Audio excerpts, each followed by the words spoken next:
یہ بھی تو ہو سکتا ہے کہ تم نے جو اللہ سے مانگا ہو، اللہ تمہیں اس سے بہتر دینا چاہتا ہو۔ یہ بھی ہو سکتا ہے کہ تم جو مانگ رہے ہو وہی تمہیں بہتر بنا کے دیا جائے۔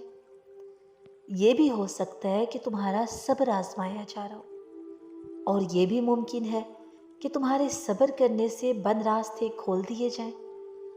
یہ بھی ہو سکتا ہے کہ تم جس راستے پہ جا رہے ہو وہ صحیح نہیں ہے، اور یہ بھی ممکن ہے کہ وہ تمہیں صراط مستقیم پر چلانا چاہتا ہو۔ یہ بھی ہو سکتا ہے کہ تم جو مانگ رہے ہو اگر وہ تمہیں مل گیا تو تم اللہ سے دور ہو جاؤ گے، اور ایسا بھی ممکن ہے کہ وہ تمہیں خود سے دور ہی نہ کرنا چاہتا ہو۔ یہ بھی ہو سکتا ہے کہ اسے تمہارا مانگنا پسند آ گیا ہو، اور یہ بھی ممکن ہے کہ وہ تمہاری آواز بار بار سننا چاہتا ہے۔ یہ بھی ہو سکتا ہے کہ وہ تم سے بہتر لے کے بہترین دینا چاہے، اور یہ بھی ممکن ہے کہ وہ تمہیں معمولی سی آزمائش دے کر کسی بڑے طوفان سے بچا رہا ہو۔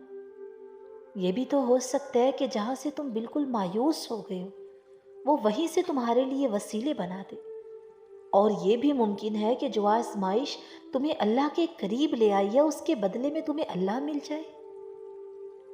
یہ بھی ہو سکتا ہے کہ جس کے مل جانے کو تم سکون سمجھ بیٹھے ہو اس کے مل جانے کے بعد تم بے سکون ہو جاؤ، اور یہ بھی ممکن ہے کہ اللہ تمہیں اپنی محبت سے نواز کر سکون قلب عطا کرنا چاہتا ہو۔ بس تم یقین رکھو کہ جب درد تکلیف حد سے بڑھ جاتے ہیں تبھی تو عرش سے کن کے تحفے آتے ہیں۔